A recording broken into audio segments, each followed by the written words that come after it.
I think you see some love in the chat for another Twitch Prime sub. So we've got 5 sub gifts from Wig and a couple of Twitch Primes, another gift. We're actually almost there. We've only got 9 more things to hang on the tree at the moment. So we're actually not doing that bad. And only 9 more to hang on the tree. I'd say we've kept up with your guys' challenge pretty well. I feel like we've done a pretty good job of keeping up, considering the situation, considering how crazy this all was. Alright, game number 1, aLive versus Rogue. Rogue has had some troubles today. I mean, against Bjorn, he just died to battle cruisers. That was a bit rough to see, but I mean, it's the way of the world, isn't it? Some days he just died to battle cruisers. I mean, what can I say? StarCraft 2 in 2018 has definitely been a set of surprising affairs. First, a foreigner wins BlizzCon, and now battle cruisers are a viable opening for Terran players in TVZ. I mean, you tell me. You tell me what's what's up there. It's fairly fun, isn't it? Wardy is very gentle with balls. Of course, I'm gentle with the balls. I as much as I want to see the Christmas tree fall down from too many balls, I also would like to fit as many of you guys on as possible. Reaper coming across the map here to get this going, to get started. So, moving across here in these early stages. The game from Rogue is obviously not too crazy.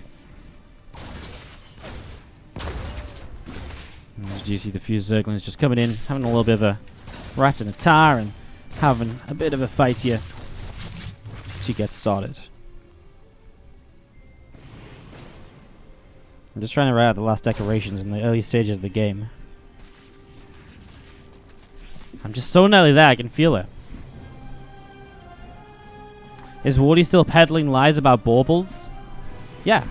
I mean, why am I peddling lies, though? What's that about? Are you chatting shit? You starting Kubels? Are you trying to say something? Obviously, aLive does get to see the fact that Bjorn, not Bjorn, Rogue does have a hatchery. Be a bit awkward if Bjorn was playing Zerg, wouldn't it? Something would have gone wrong somewhere along the way there. As the Reaper hops in, doesn't obviously get too much done, just a little bit of harassment. Forces a Spore Crawler, so nothing all too crazy.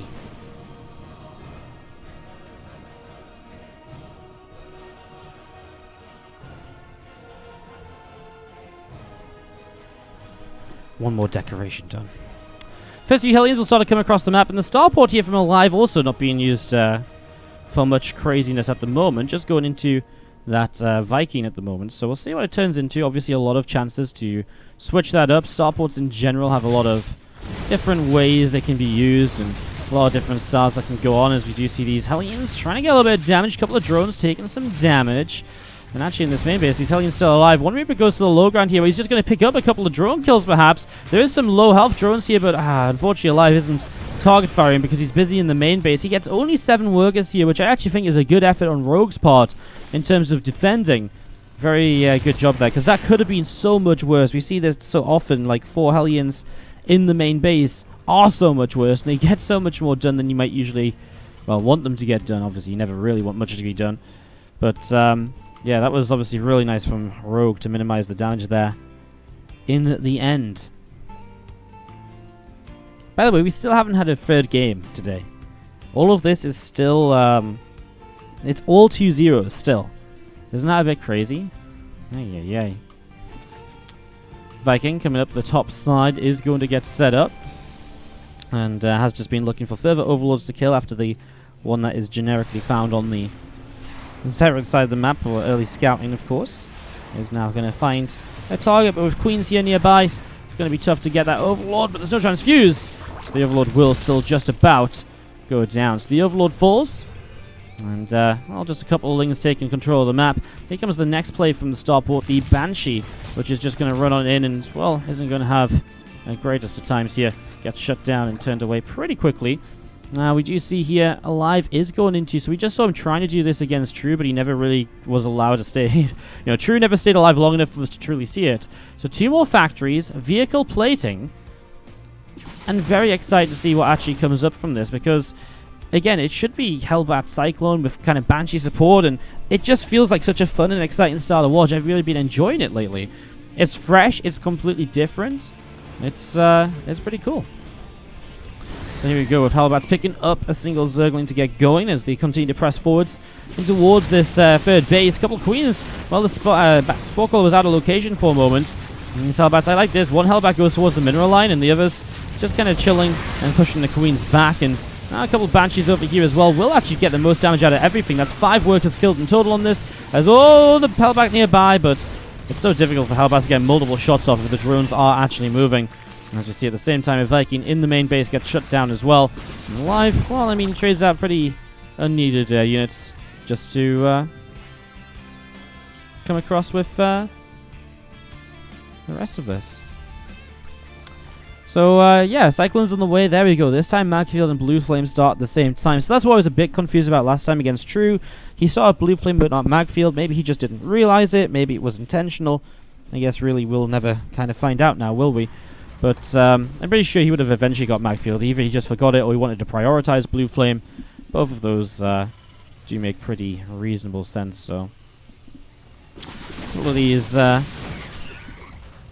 just sitting out at the Banshee sitting out on the side.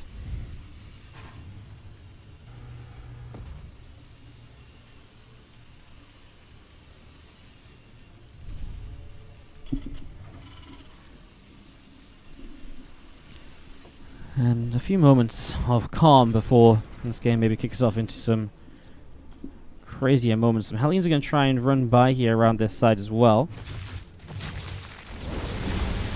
Straight into that mineral line, but, well, Rogue is pretty quick to respond.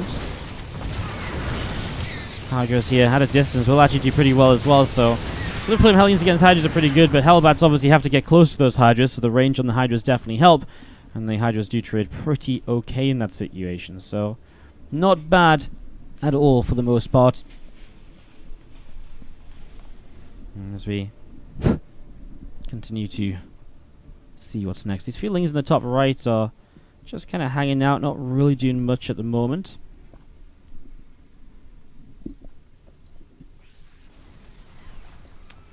On the bottom side of the map we see the Banshees. They've been pretty kind of hidden away, not really up to much lately.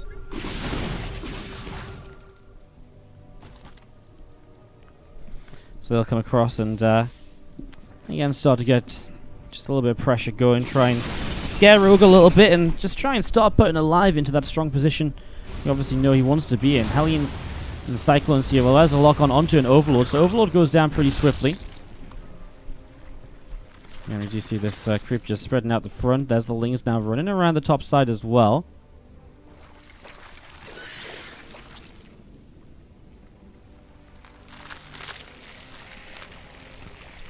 A lot of Banes on the way up, and again, Hellions and Cyclones are hanging around on the left, so they're trying to just get into positions. We see Banshees continue to move forwards. Hyperflight Rotors on the way up as well. Again, +2 vehicle plating is about to finish here. As we do see the Hive just finished. So obviously, against this mech style, we'll see what Rogue wants to do. I think Vipers are one of the best things he can build. Because Vipers, while they can go down very quickly if the Cyclones target them, they can also abduct those Cyclones in en masse. And it stops this kind of consistent kiting away action that is so powerful with this style. In general, the Lingbane Hydra actually feels pretty good against this. There's nothing to take bonus damage from the Cyclones. It's pretty mobile, so you can kind of chase down and fight back against it. You have the Hydras to help out against the Banshees as well. And you can just go up into Hive Tech. In fact, so far, I would say that Rogue is dealing with this better than I've seen most Zergs deal with this, even though we're only 10 minutes in. And for 10 minutes in, yeah, there's been a few run-bys and so on, but there's not been any major fights. We'll see how it plays out over a little bit of a longer time as we do see Lings and Hydras knocking down a set of rocks. Changeling gets taken down there, and again, a couple of Vipers on the way up, so starting to get into them, but I feel like if you want to get rid of all the Cyclones here, obviously you're going to need a lot of Vipers, sorry. Something like 10 or so, like, not quite 10, but like 6 with full energy, and then you can abduct like 12 Cyclones in, and then they die very fast, because Cyclones are pretty low health units, and the Hydras will just wreck them. It also cancels the lock-on, so that's also a nice little something. The Banshees, again, dealt with pretty easily here because of the Hydras. And that's something which is also a positive. Those Banshees have not been anywhere near as useful as they so often are in these circumstances. Hydra's again still doing a good job of fighting, and all this back and forth play from aLive continues. As we do see the Banshees coming in. The Overseer's got targeted down, so no detection at the moment. So now the Banshees do start to get quite a lot done. There's some abducts in on the Cyclones, as we mentioned. But again, it's the Banshees that are currently the biggest issue. If Rogue had detection here, these Banshees would have been taken down a long time ago, but he didn't. So because of that, we actually see aLive is able to get a lot of damage done. Pretty much all of these Hydras get taken down. Those Banshees should never have been allowed to do so much. What a great trade there. Overseers again being targeted. Those are priorities so that more Banshees can come in here, and there's not going to be detection to get rid of them. As another Overseer gets taken down, Vipers come along, and they will start to consume up on that Evo chamber. Cyclones again staying locked on here to get rid of a few more Overlords. As you do see the abducts forwards, those Cyclones continuing to drop. Hellions still just sat on the kind of the edge of this. Yeah, aLive really is starting to bleed out a lot of units now, not reinforcing for a while. And yeah, I mean, Cyclones are expensive, so when you start to lose them, you really start to realize just how much they're costing you. Again, I kind of like the setup that we've got here. I'm just going to be seeing Cyclones and Hellions set out in the center. Hellions going down. The Cyclones do get chased. A couple of them going down. And again, just going to be seeing the rest of the units continue to press around and to press into this. Hydra's hiding up to the top. Spore Crawler begins to burrow in the front. A couple of Hydras starting to go down. Spore Crawler gets picked off as well. And we are going to be seeing this army of Rogue start to push through the top side. And it's Hellions and Cyclones gathering together. With a couple of kills going down. +2 melee is on the way up here from Rogue, so still wants to really commit in towards the Lingers and the Banes and feels they're quite a viable part of this army. He does have double Evo now, so he's going Carapace and melee. Has Hive though, so he could have gone for the third missile upgrade if he wants to keep with the Hydras. I guess here's my concern, right? I guess at the moment it's going okay for Rogue, but as aLive begins to add different parts of bits and pieces into his army, generally you will see, I mean, he's going to advanced ballistics here for lip range, and maybe that's a very good way of dealing with the Hydras. I was going to say, generally you see extra kind of starports thrown down in a battlecruiser switch, but now I think about it, the liberators are kind of smart, because if you get lip range against Hydras, you can kind of force a fight from a distance, and of course, if you know, the big answer to the Viper, the Liberators in this sort of situation are Vipers. So if you start using the Vipers to abduct Cyclones, or Liberators, you can't abduct the other, right? It's just even more units where the answer is abducts, and you just can't have that many Vipers. They're just so expensive. So, really, I mean, you can see there's a lot of Vipers on the way up. 5 more just got added into the 3 already up. So, it's 8 Vipers in total here. And those 8 Vipers, they're going to do a lot of abducting, but I like the idea of ranged libs, because if you have this many libs on the map, the Hydras will struggle to deal with them. There's not going to be much of an answer in terms of abducts.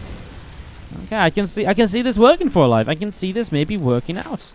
A few Vipers still up overhead. Here's the Hydras and the Banes gather together. Evo chambers going to be consumed. And as we do see the Evos just getting their energy drained from them. The Vipers here will again get filled up on energy at the moment. Hellion, Cyclones, and the Liberators all joining together as to the far right-hand side, a Liberator poking away at this Overlord. Spore Crawler finishes that Liberator off as we do see +3 melee and the +3 missiles on the way through. I feel like this is maybe the longest game of the day we've seen so far. We've had some very fast games today and some very... I mean, every series mostly going 2-0 so far. I don't think we've had a 2-1 still. Crazy. Lings backing off. Hellions and Cyclones still down to the south side. And again, they're able to get rid of a lot of the creep spread here, and they've done a very good job of that as well, by the way, because it's one of the strengths of this composition. You naturally get rid of the creep spread because you're always being aggressive. How is the Zerg ever meant to have a chance to respread the creep to any reasonable amount? So it's definitely one of the strengths of this, as we see Hellions and Cyclones. They're going to start coming up the right-hand side, and well, already we do see Rogue in position to deal with this, so he's not going to be caught off guard or anything as a couple of Hellions come in. There's the first couple of abducts on Cyclones here. I mean, I'd love to see some Liberators starting to spread around the bases and kind of sieging up from a distance and forcing the Vipers to go around and kind of use their abducts there, especially if you're trying to push elsewhere at the same time. Feels like you can get a lot done as we see the Cyclones locking on, although not as many locking on towards the hatchery as I thought they would. I thought they'd all just lock onto the hatchery. Going to go a lot more Liberators. Again, makes it very difficult for these Hydras to truly commit in. There's the first few abducts. I mean, abducts are just masses on the Liberators, but it means that the Cyclones will get away from this, and still a couple of Liberators surviving. That Liberator stays up for a while. There's also this army on the bottom side, which now the Vipers are either out of energy or out of position for. Bit of both, really. As we're going to be seeing Rogue tries to force that away, but aLive will keep on pressing forwards. The scan comes down and a couple of creep tumors are going to be picked away at. So again, cleaning out some of this fresh creep spread here. Some creep here, a scan would be quite nice because it's been around for a while. It shouldn't really be going anywhere. Rogue is making some creep spread progress on the top side after cleaning out those liberators. There's a set of missile turrets here, and that's about it, really. Hydra will fight from a distance and can get these missile turrets. Again, just dangerous to push in towards the liberation zones, though, and you're not really sure as a Zerg what's behind there either, so it really is a bit of a gamble if you attack in or not. Hydra's pressing through. We do see the abducts on the liberators right now, as we have got the missile turret will be taken down. The liberators get shut down as well. Sensor tower picked off, and here we go up the right-hand side, the bottom side. Cyclones just start pressing in as we're going to be seeing the Queens being pushed away as well. Hellbats continue to push forwards. Just this main push from Rogue on the top side. He's abducting a lot of Liberators in, but they're not really going that far forwards. Suddenly all the Vipers have been killed. So it's basically this army of Rogue is purely Hydras now to make something happen. But across the map, Hellbats and Cyclones having a very good time. They've cleaned out 21 drones. So while this is good damage from Rogue, aLive is doing equal amounts of damage across the map as well. And Rogue overall is down in workers here, trying to rebuild Vipers. I just don't know if that's going to be enough, as at the moment,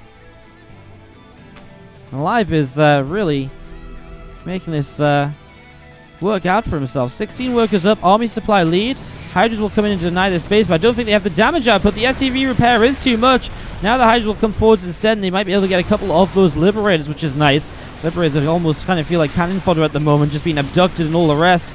They just don't seem to survive very long, because we're going to be seeing these Hydras still moving in. The Libs will take a lot of losses, but now, again, the Cyclones showing up, and now there isn't really much to deal for Cyclones, because even if you abduct, there's barely that many Hydras, and these last few Hydras do go down. And, well, actually, Rogue just GG's right then and there. He has nothing left to play with. He's got 40 drones, 20 army supply, and a lot after this game, and we are caught up. That is us caught up, guys. We did it all. We did all of it. We finished. Boom, like that. Commentating the decoration progress. I mean, what can I say? I'm a professional commentator, you know. I just don't stop. I just don't stop. Consistent action. You guys think the StarCraft's paused and you're like, oh my god, not what are we going to do while we're waiting for the game. And really, I'm just like still commentating. You can't stop me from commentating. I just love it. It's just too much fun. Alright, we have one more decoration to hang up and we are going to be completely caught up. Guys, I would like to say, if you're a new subscriber, or you're thinking about subscribing, as Von Schler gifts out a sub to Nil CSGO SC2, hello and welcome.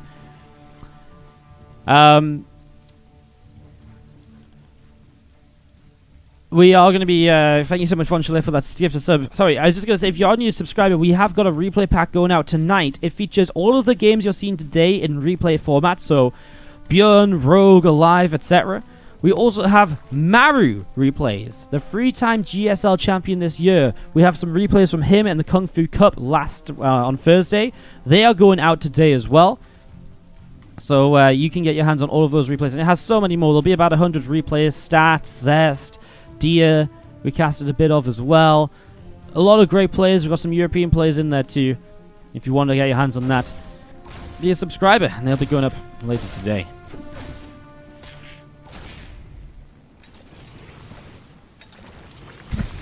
I wonder how Wardy sounds when he orders a burger. Wardy is going for the bacon extra. Cashier responds with lettuce. Well, when I ask for a burger, I'm just kind of like, hey, can I have a burger? I mean, I don't really commentate. I guess I don't commentate all the time. I guess it was a lie. Yeah. Alright, some Classic 2. Classic's on holiday at the moment, so Classic, we don't have any replays of Classic. He's not been playing at the recently. But there is Classic replays from our old replay packs, which you will have access to as a subscriber as well. So, and also we're going to do more replay packs as the games come. This is not just the only replay pack for the month. This is this week's replay pack. So, if Classic plays on something this week, you will 100% get those replays as well. Alright, Starport goodness, jump up and jump onto that tech lab in the next few moments. 3.5 minutes in. Nothing crazy at the start of the TVZ, although Reaper does go down, sticks around a bit too long with those speedlings now on the map. First two Hellions are just kept at home, aLive, not going to go too crazy with this, as there's a very fast fusion core out of aLive. So, dropping this fusion core down. As you see, the Zerglin of Rogue comes all the way down to the bottom side and across. So, yeah, setting up into the Fusion Core, and I think this might be a Battle Cruiser opening. Again, these are all the new styles of TVZ that we're seeing here today, and they're pretty fun and they're pretty different to what we're used to. What's up, Srokupi? Thank you so much for the fresh subscription. Welcome to the Wardy family. Good to have you. Really appreciate it, dude. Thank you so much, Srokupi. We are now only 51 subscribers away from 500, which is just crazy. Today has been absolutely ridiculous, guys. Again, thank you so much. And we still have at least 2 best of 3s after this, and I'm going to try and find something else to cast. I would like to cast for as long as possible today, but, well, we'll have to just see what we can do. Maybe, well, I'm casting base trade TV in like 2.5 hours or something, or 2.5, 3.5 hours or something like that. I can't remember. I'm casting on base trade TV later.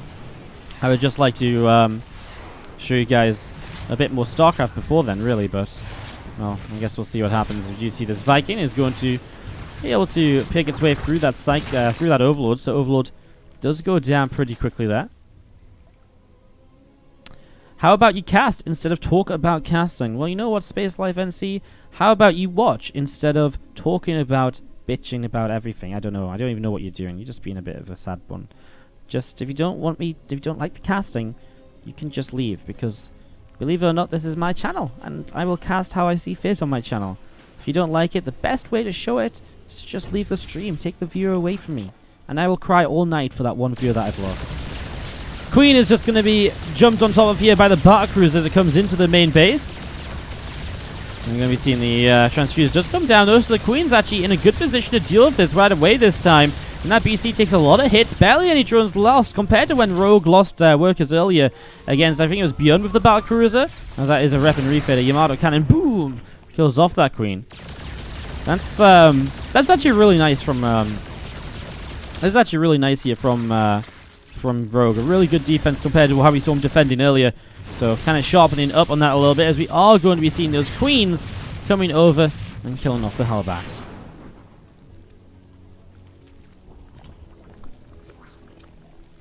Bane and Nest is going to be finishing up centrifugal hooks in a few moments. Hydra's Den is about halfway done as well. And a couple more factories dropping down from aLive in the main base. Again, that Battle Cruiser is having a good little bit of fun poking away at the spawning pool at the moment. Just poking away at that, and, well, Hellions are going to pull back in towards the main base. How do I get the subscriber rank on Discord? If you go to the Discord settings and you go to connections, link your Twitch and your Discord accounts, and it'll take about 30 minutes or so to sync up, and then you'll have the subscriber rank / Srokupi. It'll take about 30 minutes or so. Just need to sync it. Just Discord syncs every 30 minutes, basically. Continued Battle Cruiser production here from aLive. Rogue, I mean, I still feel like he did okay with this.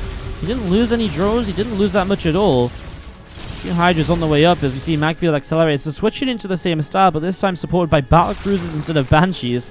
Hellions morph into Hellbats, and we are going to be seen pressing forwards. Yamato cannon right away on a high energy. Well, actually, that was the lowest energy Queen. You would expect it to be on the high energy Queen, so there would be less transfusions available. But I guess, well, all good anyways. We do see the currently an Overlord under fire, and now some Hydras as well. Valkyrie makes its way towards the Queens and will keep those occupied as the Hellbats try and keep the units on the right side from coming over. One of the Queens goes down. Now the Queen of Transfuses. Oh, so close to going down, but doesn't quite drop just yet. Will have a Transfuse to drop, but doesn't get to use it. Rogue paying attention elsewhere, trying to clean up those Hellbats as effectively as possible. aLive is up to a 9-worker lead at the moment. Remember, aLive has picked up his first series win of the day already against True. If he beats Rogue, he's 2-0 in the group, with time and Bjorn left to play. It's going to be exciting to see how that turns out. As you see this Battle Cruiser, look at that weaponry. Look at that Yamato cannon just charged up and ready to go. Yamato cannons are so sick. Like, it's just like, you know what? I feel like blowing something up and just insta-kills. Man, Battle Cruiser now in the back of the main base is going to get a couple of drones here. Chasing forwards, a third drone goes down as well. And we are going to be seeing the Hydralisks also just taking a little bit of damage for the moment. As we do see the, again, Hydras taking quite a few shots at the moment. So, Hydra's taking some damage there. As we're going to see Banes rolling in, and supply depots do get broken down. Another few supply depots will start to come up at the moment, so still getting that set to go.